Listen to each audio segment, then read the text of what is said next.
Eu comecei dessa forma porque os encontros da comunidade católica que não existe, eles não são para a gente passar um final de semana agradável somente.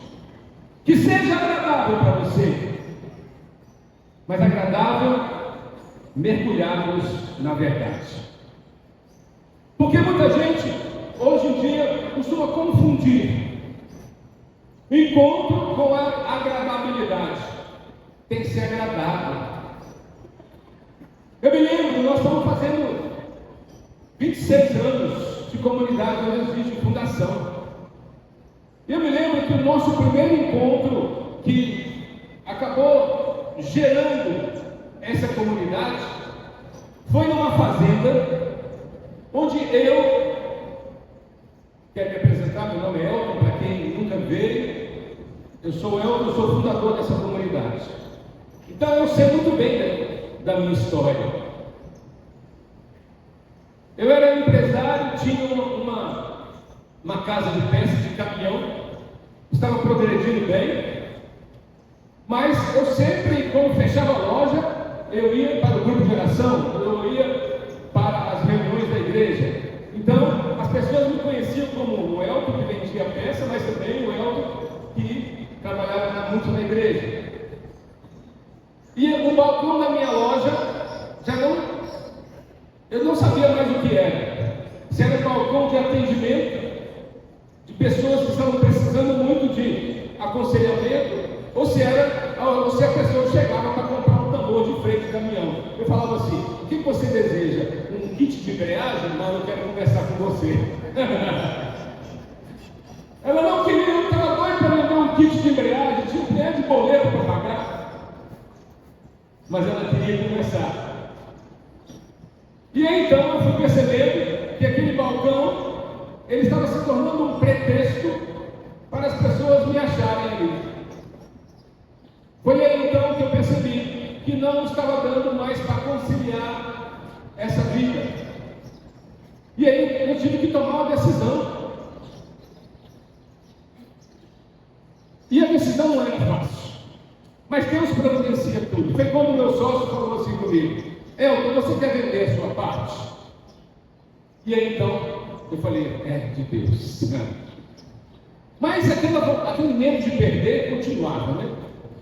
E aí então eu vendi a parte. E aí eu fiquei livre para servir a Deus 24 horas por dia. Porque eu não tomei somente a decisão de vender a loja e poder atender as pessoas, tadinhas delas, que estavam procurando o balcão. Eu vendi a loja e aí eu me decidi, junto com a minha esposa, a viver inteiramente na comunidade de vida. Nós vivemos aqui, moramos aqui, nós atendemos aqui, nós trabalhamos aqui. O nosso trabalho agora não é consertar os caminhões nem os veículos, mas é consertar a vida das pessoas, as suas almas, as nossas almas. Esse agora é o nosso grande serviço. Entenderam o que Deus pode fazer na vida, na história de uma pessoa? E eu, meus amados irmãos, inventei de fazer um encontro que ninguém fazia. Eu era muito assíduo da igreja, da Renovação Carismática Católica, formador de pregadores, por aí vai, mas algo ainda estava muito aquém daquilo que eu imaginava.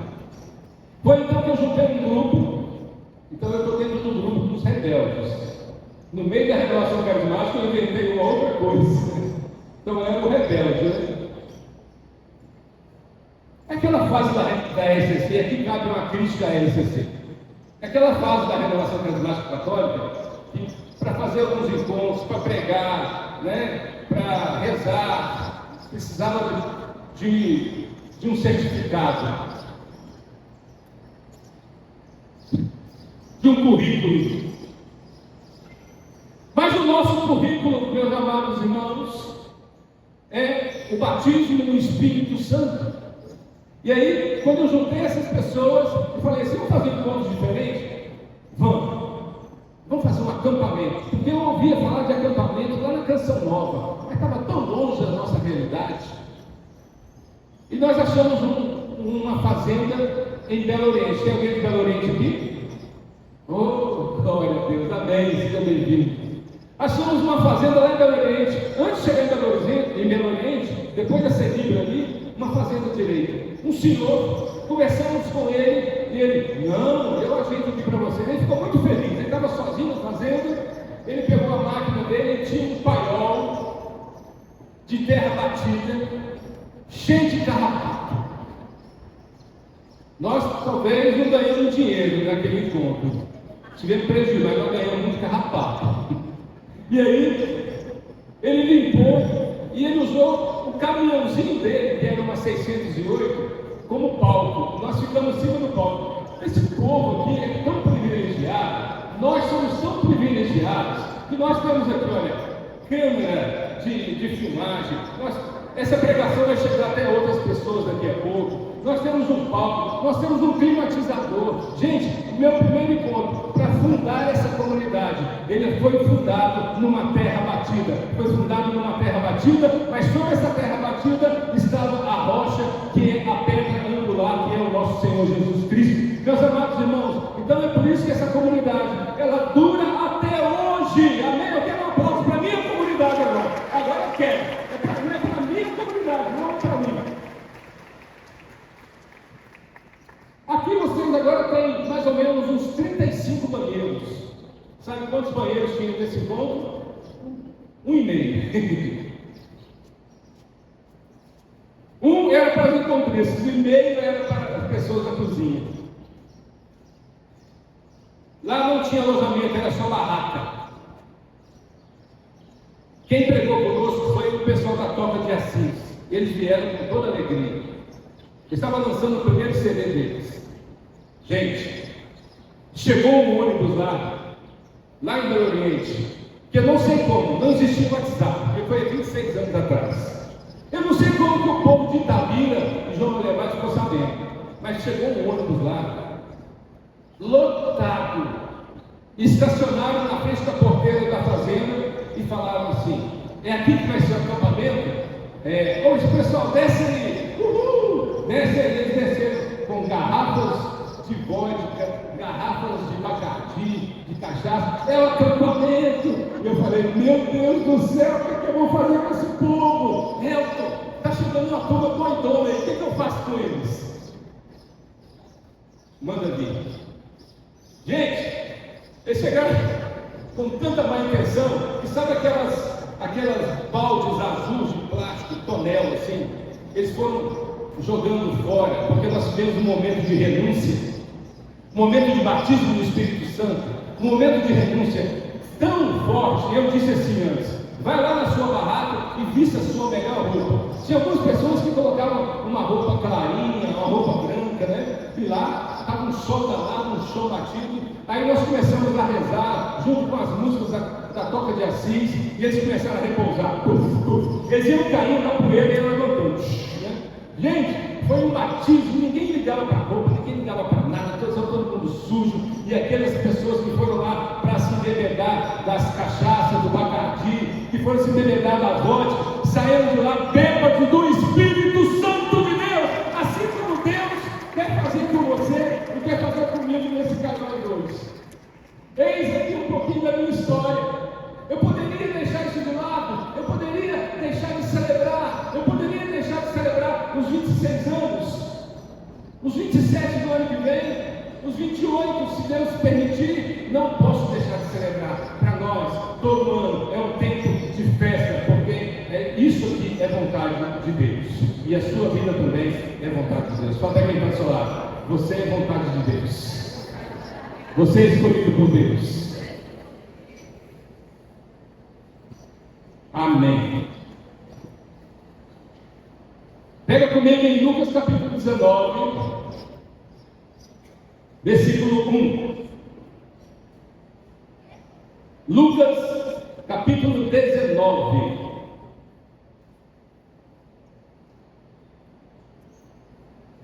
versículo 1.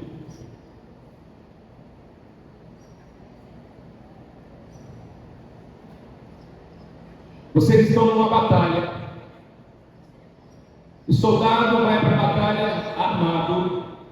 Cadê a sua arma? A sua Bíblia. A sua Bíblia deve ser a sua arma. Amém? E hoje aqui eu chamo a atenção de muitos pregadores hoje em dia que não usam nem Bíblia, usam celular, tablet, né? Isso aqui é palavra de Deus, gente. Palavra de Deus. Não substitua a Sagrada Escritura por tablet. Vamos lá. Versículo 1. Acompanha comigo. E o pessoal do templo aí das plaquinhas me orienta, senão vamos embora. Diz assim: e tendo entrado em Jericó, ele atravessava a cidade. Havia lá um homem chamado Zaqueu. Como que o homem chamava? Que era rico e chefe dos publicanos. Procurava ver quem era Jesus, mas não conseguia por causa da multidão, pois era de baixa estatura. Correu então à frente e subiu a uma árvore, a um sicômoro, para ver Jesus que passaria por ali. Quando Jesus chegou ao lugar, levantou os olhos e disse: Zaqueu, desce depressa, pois hoje eu devo ficar em tua casa. Ele desceu imediatamente e recebeu com alegria. À vista do acontecido, todos murmuravam, dizendo: foi hospedar-se na casa de um pecador? Zaqueu, de pé, disse ao Senhor: Senhor, eis que eu dou a metade dos meus bens aos pobres, e se defraudei alguém, restitui-lhe o quádruplo. Jesus me disse: hoje a salvação entrou nessa casa. Repita: hoje, porque ele também é um filho de Abraão. Palavra da salvação. Aplauda essa palavra de Deus com muita força, com muita alegria. Essa palavra, ela é cheia de caminhos para que a gente possa ser envolvido por ela. E eu queria que você fosse envolvido por essa palavra, colocando-se no lugar desse personagem. Nós estamos falando aqui de um personagem que era odiado pelos judeus. Um personagem que os judeus queriam trucidá-lo, queriam matá-lo, queriam pegá-lo. Se fosse pego no meio da rua, ele era com certeza ameaçado. Chamava-se Zaqueu. E Zaqueu, apesar de ser um pecador publicano, o que é um pecador publicano? O pecador publicano é um traidor da sua pátria. O pecador publicano é um judeu que trabalha para os romanos. Então, só pelo fato dele ser judeu e ajudar os romanos, ele já criou ali uma inimizade. Mas não somente uma inimizade, mas uma inimizade de ódio. Porque os judeus, eles não toleram a traição. E diz aqui que Zaqueu era muito rico. Como que ele alcançou essa riqueza? Porque além de ser um cobrador de impostos, ele ainda pagava propina, recebia propina. Ele, além de ser cobrador de impostos, ele cobrava a mais, né? Ele taxava a mais, ele cobrava mais impostos. O judeu, ele não podia respirar, desculpa a expressão, ele não podia soltar um pum, que ele tinha que pagar a taxa. E você sabe muito bem, brasileiro, como é que que isso acontece aqui, né, gente? Então nós não estamos muito fora do contexto.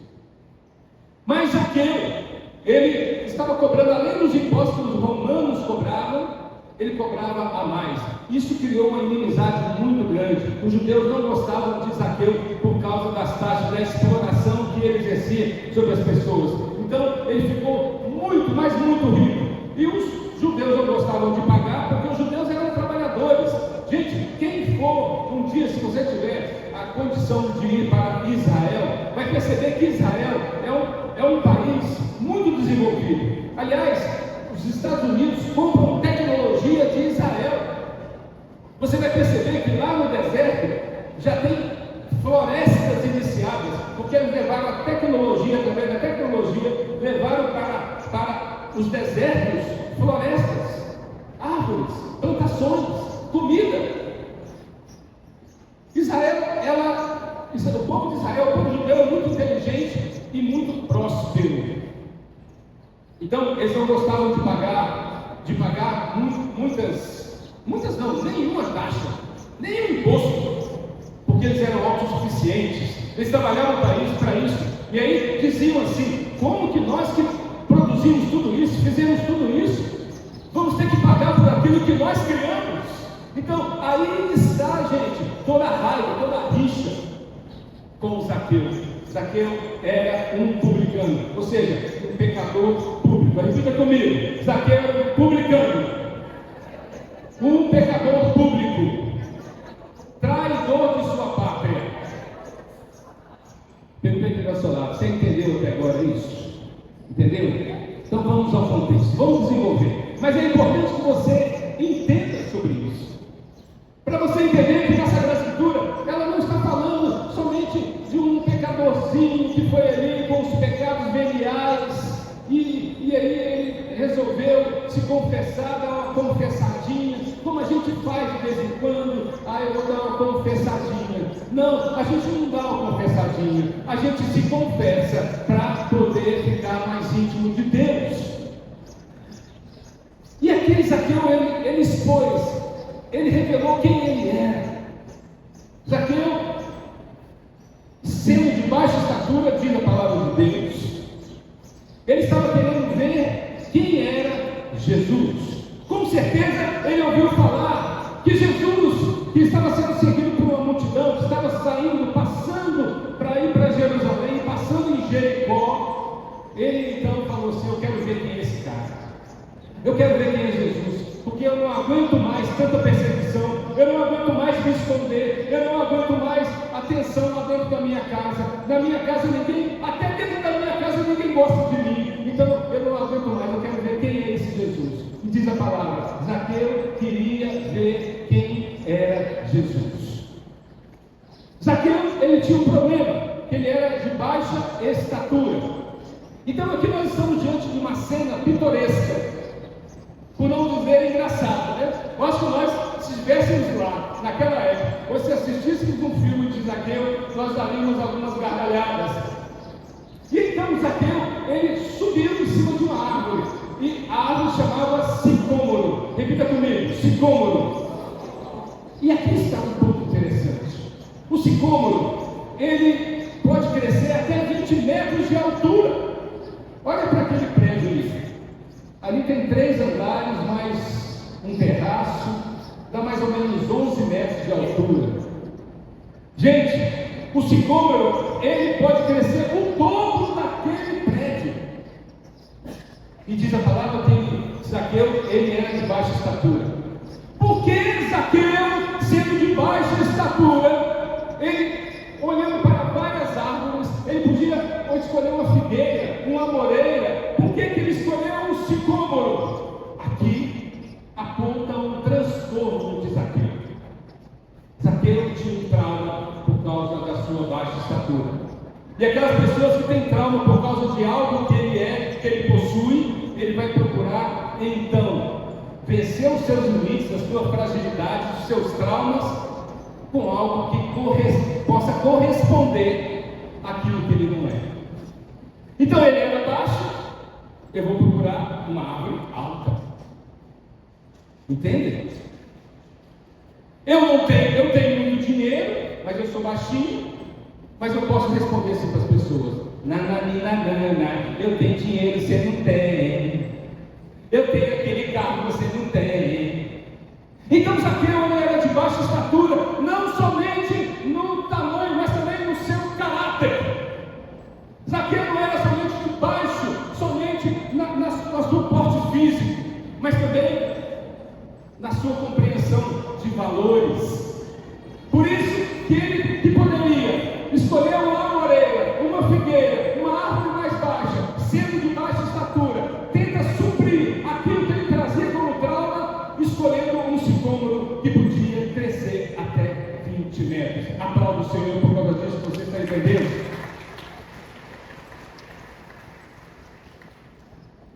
E nós somos assim. Fala para quem está do seu lado. Você é assim. Não tenta se esconder. Fala para ele, não tenta se esconder. Porque Jesus vai te ver aí em cima. Ele vai te pegar aí em cima.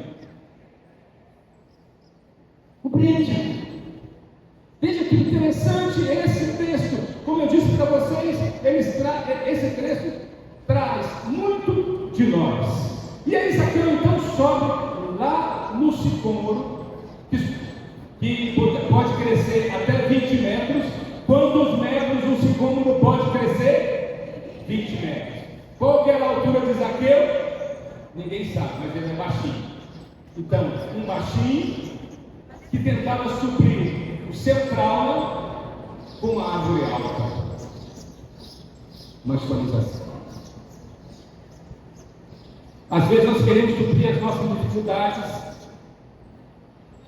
nos auto-identificando com aquilo que a gente tem e não com aquilo que nós somos.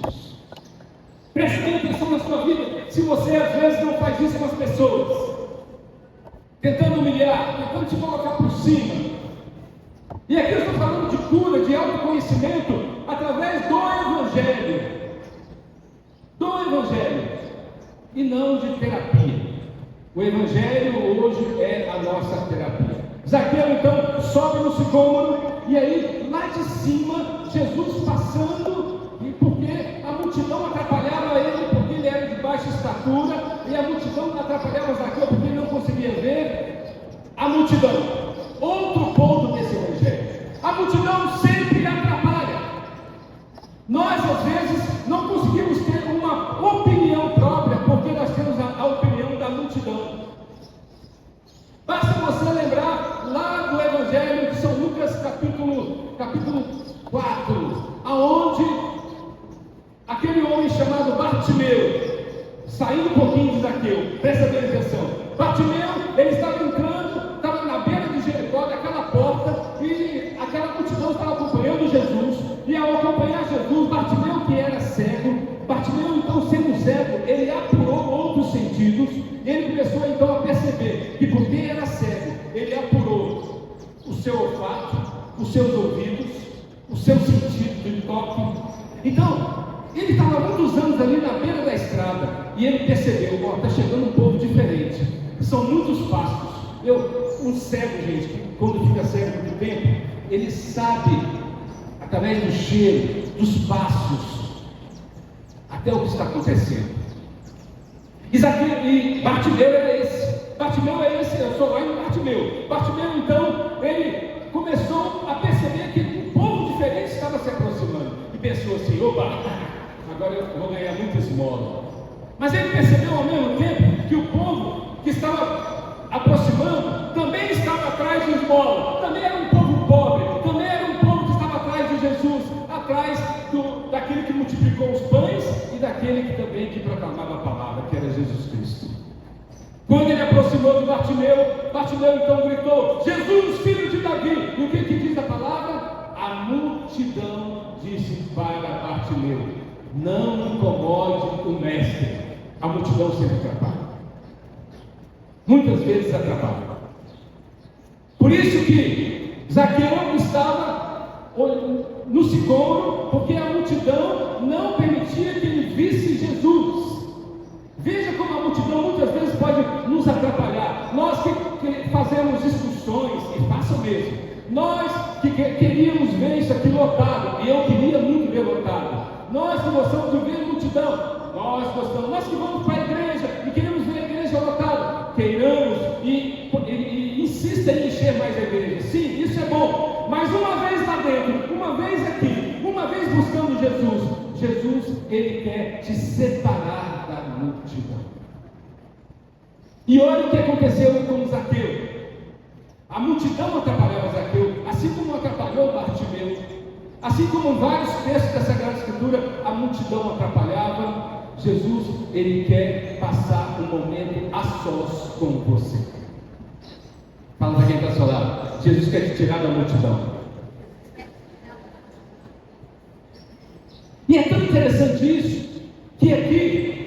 2.000 pessoas, aqui que consideravelmente hoje está muito cheio para mim, louvado seja Deus.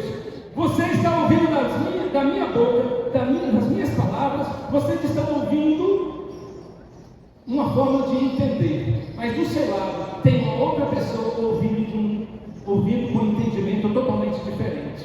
Por quê? Neste momento, Jesus se faz solidário com você. E é como, um dia eu fui lá na Itália, e eles colocaram aquele fonezinho no ouvido, porque era o padre Raniero cantava a missa pregando.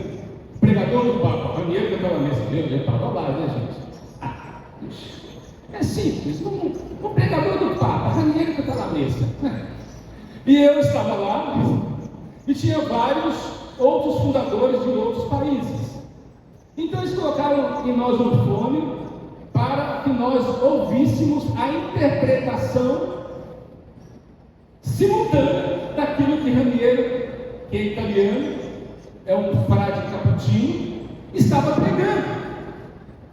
Então o que Jesus está fazendo mais ou menos aqui é justamente isso. Você veio de carro cheio, você veio com o ônibus cheio, você está no meio da multidão, mas Jesus está traduzindo para você aquilo que Ele quer falar, aquilo que é próprio, aquilo que Ele quer curar, aquilo que Ele quer libertar, somente para você. Você é único para Deus, aplauda-se Deus. Você é único agora, você é único para Ele. Ele te tira da multidão. Ele te tira da multidão, no meio da multidão, e te diz: Zaqueu, Zaqueia, desce depressa. Desce depressa. E aqui está outro ponto, esse evangelho maravilhoso. Desce depressa. Ele poderia dizer somente isso: desce. Mas o evangelista acrescentou: desce o quê? Depressa. Desce o quê? Desce o quê? Desce o quê? Porque Deus tem pressa. As pessoas hoje falam assim: mas espera eu aposentar. Quando eu aposentar, eu vou servir a Deus. Quando eu ganhar na loteria, quando eu estiver ganhando muito dinheiro, eu vou ser dono de Deus. Quando eu comprar uma bicicleta, quando eu casar. As pessoas hoje vão arrumando desculpas, né? E vão procrastinando. Sabe, não existe uma geração mais procrastinadora do que essa em que você se encontra. E nós acabamos transferindo essa procrastinação até para a decisão da nossa salvação. Isso é grave. Isso é muito grave. E aí, Jesus, para mostrar que você está procrastinando, que eu estou empurrando com a barriga, Ele fala para você, assim que falou para Zaqueu: desce depressa. Desce. Quando? Depressa. Desce. Que horas? Depressa. Desce. Em que momento? Agora. Fala para quem está ao seu lado: desce agora. Jesus está ordenando. Agora. Fala para ele agora. Ele está ordenando. Depressa. Sabe por que, meus amados irmãos, Jesus disse: desce depressa? Porque o tempo urge. Os tempos estão urgentes. E essa procrastinação que nós estamos adotando como método da nossa vida, nós não conseguimos vencer, nós não conseguimos superar essa procrastinação, sabe? Mas aí o problema é o TDAH, o problema são as coisas da minha vida, é muita coisa. Diminui, corta, vai cortando e vai escolhendo prioridades. Porque senão o evangelista não havia acrescentado essa palavra: Zaqueu, desce. Jesus poderia ter falado somente desce, mas o evangelista acrescentou dizendo: depressa, porque a hora é agora. Repita comigo: a hora é agora. Depressa é agora. Depressa é nesse momento. Eis o momento. Amém? Aplauda essa palavra de Deus, então, se você está entendendo.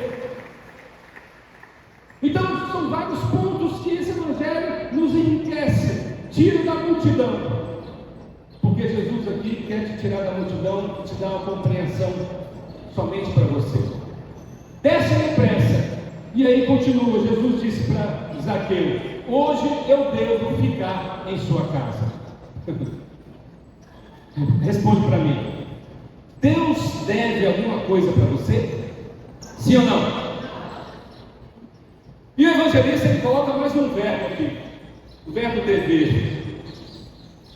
Jesus manda Zaqueu descer e diz: hoje eu devo. Quem diz que Deus deve? Hoje eu devo ficar na sua casa. Porque aqui Deus o próprio Jesus está colocando uma urgência. É como se ele, como eu disse para vocês, que a multidão muitas vezes atrapalha, eu não disse isso.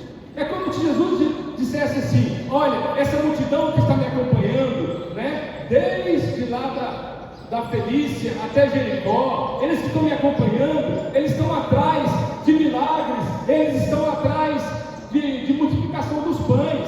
Esse povo que está me acompanhando, eles estão atrás de prodígios, eles estão atrás de sinais. Mas você, Zaqueu, estava me procurando.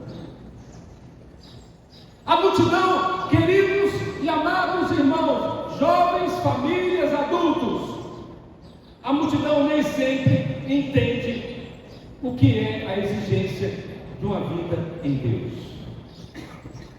Por isso que a multidão acompanha as procissões, acompanha as pessoas que vão atrás, sem saber o que está lá na frente. A multidão nem sempre vai dizer para você o que é realmente ser de Deus.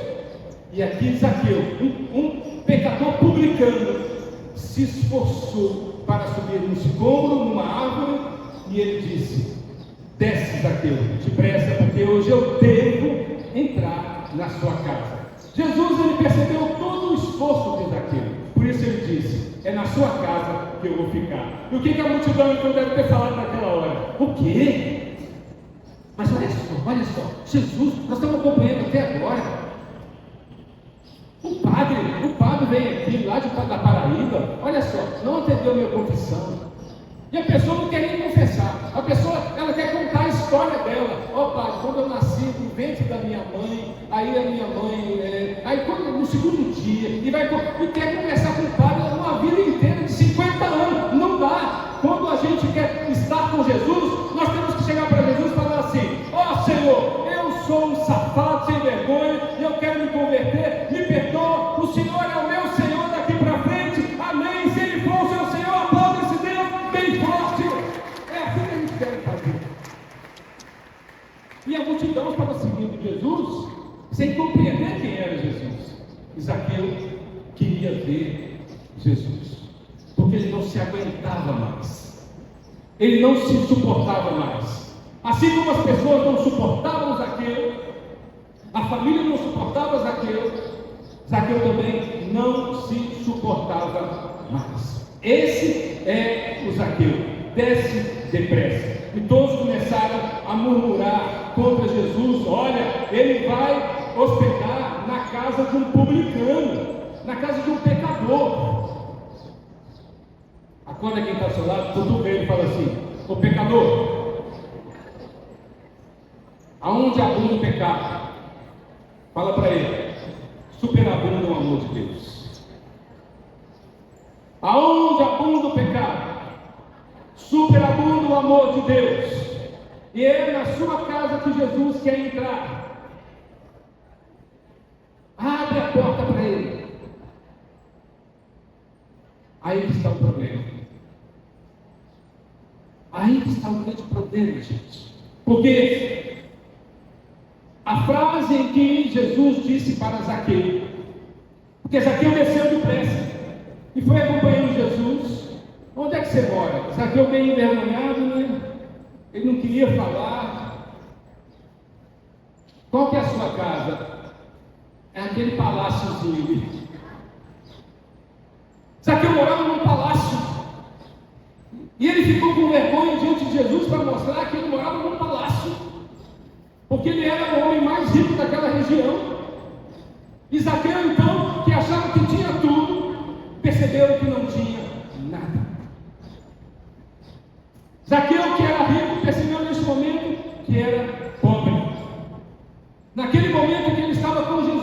caminhando para a casa dele, vem que eu vou te mostrar. Ele falou assim: para, eu vou abrir a porta agora, Jesus. Eu vou abrir a porta. Mas antes eu quero falar uma coisa para o Senhor. Isso aí que eu estou falando, tá, gente? Ó, eu vou devolver a metade dos meus bens, se eu roubei. Os pobres, as pessoas que precisam. Mas se eu defraudei, eu vou devolver 4 vezes mais. Zaqueu quebrou. Está quebrado. Jesus, Zaqueu faliu. Porque se ele devolve a metade, ficou sem a metade. E a outra metade, ele vai devolver 4 vezes mais? Sobrou alguma coisa? Então aquele Zaqueu no início do Evangelho, que tinha tudo, mas não tinha nada, quando ele faz isso, quando ele fala para Jesus, quando ele declara para Jesus que ele vai distribuir, quando ele fala para Jesus que ele vai se converter, quando ele fala para Jesus que vai deixar Jesus entrar na sua casa, aquele Zaqueu que tinha tudo, mas não tinha nada, agora se tornou um Zaqueu que não tem nada, mas porém agora ele tem tudo, É isso que ele quer fazer com você, aplauda esse Jesus. Ele quer fazer com que você tenha tudo, todo o tesouro do céu. E falou para Jesus. Jesus não exigiu nada dele. Você promete? Pega o dedinho aqui, vamos. Não exigiu nada de Zaqueu. Apenas confiou em Zaqueu. E sabe por que Zaqueu disse que ia devolver 4 vezes mais? Porque isso é uma lei judaica. Como diz em Levítico capítulo 7 e Deuteronômio capítulo 5. O judeu, ao defraudar alguém, tem que devolver 2 vezes mais. 2 vezes. Mas Zaqueu, ele se converteu tanto. Ele disse para Jesus: Jesus, o meu peito está em chama, o meu coração está pegando tanto fogo, mas tanto fogo, que eu não vou obedecer à lei judaica. Ao invés de devolver 2 vezes, eu vou devolver 4 vezes mais. 4 vezes. Aplauda esse Deus, porque o Senhor quer você inteiro. Ele quer a nossa vida inteira. Ele superou a lei judaica, que era devolver apenas 2 vezes. Mas Jesus ainda precisava, ele estava na porta da casa, do palácio de Zaqueu. Ele precisava entrar. Jesus entrou junto com Zaqueu e disse: hoje a salvação entrou nessa casa. Sabe por que Jesus precisava entrar? Porque a salvação, ela entra somente se o Salvador entrar. A salvação não entra se o Salvador não entrar. A salvação não é um pedido de iFood. A salvação não é uma encomenda que você faz. Para que a salvação entre na sua casa, o Salvador tem que entrar junto. Até então, aquela conversinha com Zaqueu estava tudo bem, mas é só que o Salvador ainda não havia entrado. E nós somos assim. Nós queremos que a salvação entre na nossa casa, mas o Salvador não. O Salvador fica lá de fora, porque você vai descobrir os meus podres. Você vai descobrir que a minha casa está toda bagunçada. Salvador, eu quero só a sua salvação, mas o Salvador fica lá de fora, porque ele vai descobrir a minha afetividade. Salvador, olha, manda só a sua salvação, tá bom? A sua salvação basta para mim, mas Salvador, não entra, que você vai descobrir quem eu sou. Não existe uma outra forma da salvação entrar na sua vida sem deixar o Salvador entrar. Repita comigo: não existe uma outra forma de alcançar a salvação sem o Salvador. E quem é o Salvador? Jesus Cristo, que merece uma salva de palmas bem forte das suas mãos, do seu corpo, do seu sorriso, merece o seu barulho. Aplausos, Deus. Está compreendendo isso até agora? Tranquilo? Está doendo?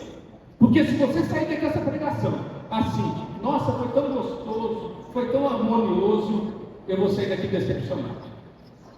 Mas se estiver doente, se você estiver incomodado na cadeira, se você estiver assim, não mostrando, querendo me pegar, torcer a minha goela aqui em cima, aí eu vou louvar a Deus. Porque a pregação tem que fazer isso conosco. A pregação tem que nos tirar do nosso comodismo. O teu espírito me tira do conforto. O Espírito de Deus, ele tira você do conforto. Saia do conforto. Ou você pensa que Zaqueu não tinha muito conforto? Zaqueu tinha muito conforto, mas tomou a iniciativa. Passou de um pecador público, já condenado ao inferno, para alguém que recebeu dentro da sua casa a salvação e o Salvador. Pode isso? Pode isso? Já estava condenado ao inferno. Por isso você pode dizer para quem está do seu lado: então você tem jeito, sem vergonha. Fala para ele. Você tem jeito, safado. É preciso deixar Jesus entrar na nossa casa. E Deus não trabalha. Deixa eu falar com vocês uma coisa. Deus não trabalha de cima para baixo. Deus trabalha de baixo para cima. A palavra de Deus na Sagrada Escritura, ela usa a palavra casa várias vezes. Josué capítulo 24. Eu e minha casa serviremos ao Senhor. Já ouviram falar isso? Repita comigo. Eu e minha casa. Sabe qual foi o contexto que Josué... Deixa eu ficar com a câmera aqui. Sabe qual foi o contexto que Josué disse isso? Depois deles terem rezado em torno da muralha de Jericó, eles rezaram em torno da muralha, louvaram, cantaram hinos, tocaram trombetas, salmos, com a arca da aliança à frente. A muralha de Jericó caiu. Depois que eles entraram, o povo ainda começou a ficar cheio de mimimi. Mas Deus quer isso de mim. E ali, naquele povoado de Jericó, tinha muitos deuses, muitos povos que idolatravam outros deuses. Então Josué sobe no púlpito e fala assim: olha, aqui do lado tem os deuses dos amorreus, aqui do lado tem os deuses dos filisteus. Eu não sei vocês, mas eu e minha casa serviremos ao Senhor. Vocês podem servir o Deus que vocês quiserem, mas eu e minha casa serviremos ao Senhor. Repita comigo: eu e minha casa serviremos ao Senhor. Josué capítulo 24. O que Josué está querendo dizer? Que ele e a família dele servirão ao Senhor. Ele poderia dizer, ao invés de casa, colocar a palavra família. Eu e minha família serviremos ao Senhor. É por isso que a Sagrada Escritura, muitas vezes, ao invés de usar a palavra família, usa da palavra casa. Porque Jesus, quando entra na casa, automaticamente ele vai também entrar na casa dos corações daqueles que estão habitando nela. Então ele acaba atingindo também a família. Por isso que Josué disse: eu e minha casa serviremos ao Senhor. Mas ele poderia dizer ao mesmo tempo: eu e minha família serviremos ao Senhor. Vários textos da Sagrada Escritura. Salmo 127. Se o Senhor não edificar essa casa, em vão são os operários. Se o Senhor não edificar a minha família, em vão são os operários. Em vão é o trabalho da comunidade Deus Existe, que hoje está sendo o seu operário. Em vão é todo esses 26 anos. Em vão é todo esse trabalho, não de obra de construção, mas de palavra pregada, mas de orações dadas, recebidas, mas de formações. Se Deus não edificar a nossa casa, a nossa família, em vão são os operários, em vão são os trabalhadores. Nós, como comunidade Deus Existe, música, intercessão, pregação, trabalho, lá na cozinha, aquele povo que está cozinhando, que está ali no mais quente do que vocês, e nós estamos aqui. Ai, que calor. E aquele povo está no forno lá. Em vão é o trabalho da cozinha, em vão é o trabalho das pessoas que intercederam por cada um de vocês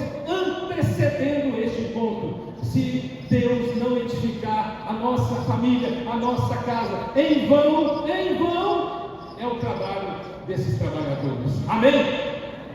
Deus então usa sempre da palavra casa para se referir à família. Lucas capítulo 4, Jesus então recebeu um convite de Pedro e dos apóstolos. Olha, lá na casa de Simão, a sogra de Simão está com muita febre. Vai lá, Jesus. E diz o Evangelho: Jesus foi até a casa de Simão e entrou na casa de Simão. Então, para ele curar a sogra de Pedro, qual que é o mal que a sogra de Pedro tinha? Qual que era a doença? Eu não tinha febre. Sabia que vocês iam falar isso? Febre não é doença. Febre é um termômetro. Febre é um indicativo de que alguma coisa está errada dentro da casa. E aí então, Jesus entra dentro daquela casa e detecta que a sogra de Pedro estava com febre. Ou seja, alguma coisa tinha acontecido ali. Eu acho, sabe o que foi? Que Pedro, quando saiu para evangelizar com Jesus, a sogra dele falou assim: vai não, Pedro, não vai não, porque naquele tempo os genros acolhiam as sogras dentro de casa, e Pedro então tinha que sair com Jesus para evangelizar, e a sogra então pediu: não vai não, que eu estou meio indisposta. E aí então Pedro: mas que sogra só serve para isso mesmo, né, gente? Não é assim que eles falam? Só podia ser sogra mesmo, né? E aí então ele maldizeu a sogra. Eu não, viu, gente? Eu não falo mal da minha sogra. Minha sogra é santa, ela é ótima, tá, gente? E ali ficou então um problema. Aquela febre aumentou e os dois ficaram meio que de mal. Um saiu chateado com o outro. Qual que era a tendência? A febre aumentar. E aí ficaram sabendo, recebeu um WhatsApp, um telefonema: Jesus, corre lá, porque a sogra de Pedro está mal. Foram detectar, tinha brigado com Pedro. Gente, isso aqui eu estou usando somente uma metáfora, tá bem? Mas não foi a verdade. Mas é o que acontece dentro da sua casa.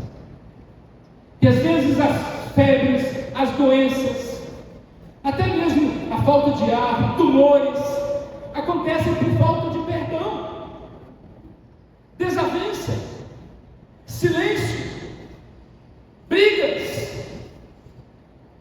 E quando alguma coisa acontece dentro de casa, onde nós temos que chamar a intercessor para rezar, a gente percebe que ali tem alguma coisa errada.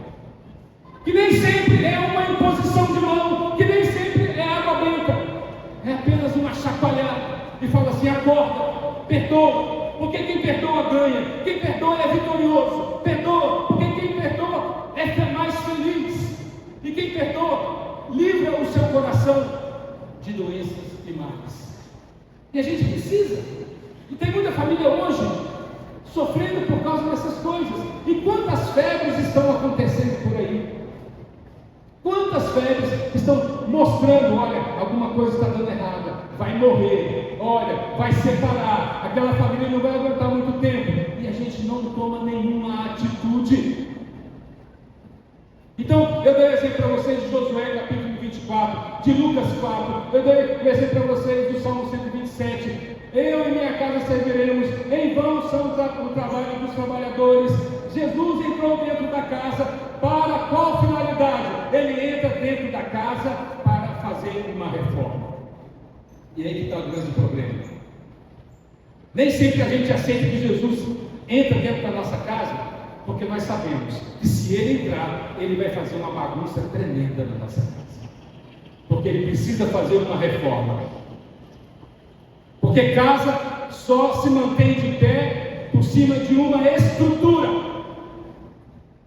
Para isso aqui acontecer, aquela pilastra ali, nós temos que fazer uma base. A casa é a base da sociedade, a família é a base da sociedade, meus amados irmãos.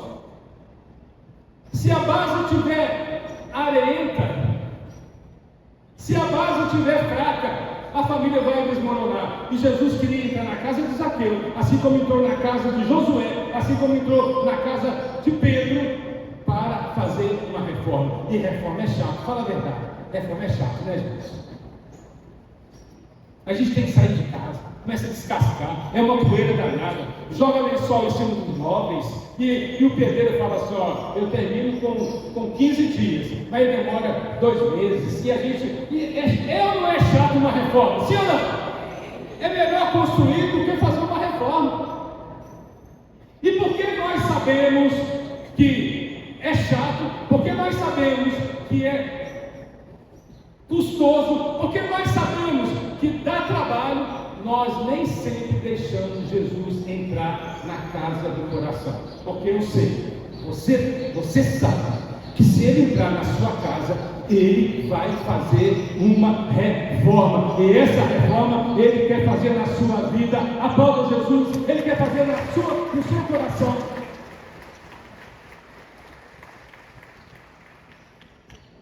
Porque os mortos estão aí. O que você acha que está fedendo desse jeito?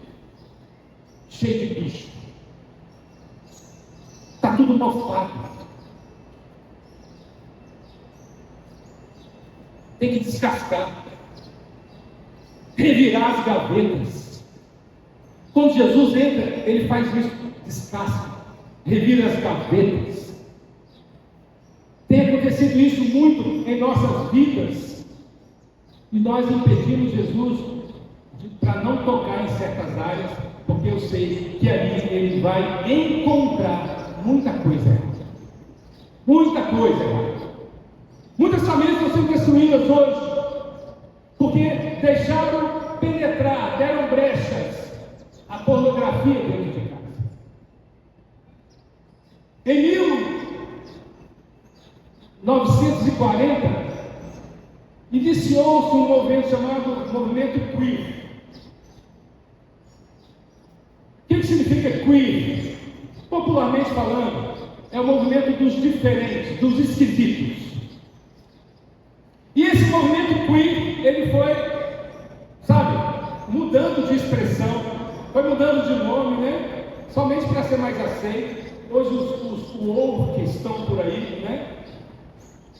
Então, o que está acontecendo com as famílias? O jovem acha que tem o direito de ser diferentão, esquisitão. Tranca a porta de casa. E a mãe e o pai não têm nem direito de entrar dentro do quarto dele. Acontece isso com você? Não, o quarto é meu. A mãe entra de vez em quando aberta, assim, de supetão. Já te falei, mãe, que você não pode estar desse jeito aqui. Falta de educação, o quarto é meu. Sim ou não? Sim ou não? Sim ou não? E a mãe vai só se diminuindo. Não faça isso de novo. Tá bom. Eu vou sair de casa. Tá bom. Só vai cedendo. Daqui a pouquinho o filho está mandando. Você está indo lá no quarto dele pegar o prato. Está indo pegar o copo, que já está cheio de formiga, porque ele não tem coragem de levar nada para a pia para lavar. Tem 3 semanas que está lá no quarto dele, com barata e formiga. Porque o esquisitão desse movimento queer, que foi tomando de várias formas a vida da nossa família, acham que tem o direito de tudo.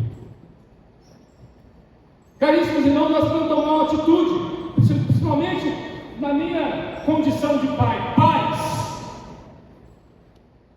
eu não vou dizer que falta testosterona, mas está faltando fé, está faltando autoridade nos homens para administrar uma família. E a sua referência de homem não é um político, a sua referência de homem não é um padre, a sua referência de homem é Jesus Cristo. Aplauda Jesus Cristo, é Ele que é a sua referência. O homem é perfeito, aplauda o Senhor, aplauda mais esse homem que quer entrar na sua vida. Deixa Ele descer na sua família, deixa Ele descer na sua casa, deixa Ele descer na sua família. Chegou a hora de você permitir que Jesus entre na sua família. Chegou a hora de você permitir que Jesus entre na sua casa. E você pode fazer isso agora. Se você se sentir movido nessa pregação a permitir que Jesus entre na sua família, na sua casa, convida Jesus para entrar. Convida Jesus para tomar conta dos seus filhos, da sua vida. Vamos rezar agora sobre os problemas que existem dentro da nossa família. Você pode ficar assentado. Você pode ficar sentado e vai dizendo: Jesus, entra na minha casa. Mas para Jesus um pouquinho na porta e fala assim: Jesus, não olha para a cozinha, está muito bagunçado. Para Jesus e fala assim: Jesus, não olha para o quarto do meu filho, não, está muito bagunçado. Deixa eu ir lá consertar primeiro. E vai lá consertar. Você tem direito de falar para Jesus: Jesus, não entra agora no quarto, não. Deixa eu ir lá consertar as coisas. E vai lá, entra no quarto da sua filha. Entra no quarto do seu filho. Filho, sai do quarto também e fala assim: mãe, eu vou consertar as coisas. Mais do que levar a xícara, mais do que levar o prato. Jesus, espera aí, não entra no quarto não. Mãe, deixa que eu conserte as coisas. Filha, faça isso. Deixa eu consertar, deixa eu lavar. Deixa eu lavar as vasilhas. Deixa eu lavar o coração da minha mãe. E pedindo perdão seu, vai lavar muito mais do que vasilha. Vai lavar o coração da sua mãe, vai lavar o coração do seu pai. Uma reconciliação, vai dar um banho de cura na sua vida. Se for necessário, diga para Jesus: não olha lá para dentro não, eu preciso resolver umas coisas primeiro. Mas resolva, faça, tome atitude, tome iniciativa, reconcilie. Se estiver acontecendo silêncio, se o problema for um silêncio entre vocês, famílias, chama sua mãe, chama o seu filho e fala: vamos conversar, vamos conversar. Mãe, filho, não começa conversando primeiro sobre sermões de Deus, não. Fala assim: meu filho, nossa, você está tão lindo. Não, que corte de cabelo legal nada, aquela coisa esquisita do lado assim, né? Mas elogia. Talvez há muito tempo você não faz um elogio para o filho. Começa cativando, começa trazendo ele para perto de você, porque esse afastamento se deu por causa muito de críticas.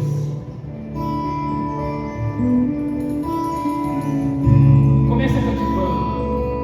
Vamos quebrar esse silêncio, meu filho. Dá um abraço. Fala como é que está bonito. Aquele cabelo horroroso. Filho, mas que cabelo lindo, horroroso. Mas depois que você conquistar, mãe, depois que você conquistar, pai, você vai poder mostrar uma das fotos diferentes. Olha esse cabelo, como é que é mais bonito. E ela vai te ouvir, porque agora ela confia em você. Quebra o silêncio. Quebra esse silêncio. Se o problema é silêncio, volta a dialogar. E hoje, o celular dentro da nossa casa de 50 metros quadrados. A filha está lá no quarto, mandando mensagem para a mãe no outro quarto. Como pode uma família sobreviver assim? A mãe está mandando ordens pelo celular do filho dentro da mesma casa. Aqui na comunidade, nós usamos o celular, mas eu já disse, eu prefiro, porque nós temos uma casa mais alta, mais baixa, e às vezes nós estamos indo dormir, mas eu prefiro chegar em casa, chegar para elas e falar, porque senão a gente vai cair no mesmo erro, vai cair no silêncio, na indiferença, a gente não vai pegar na mão, a gente não vai abraçar mais. Isso não é papel do celular, isso é o seu papel, o calor do sangue, do corpo, é só você que pode.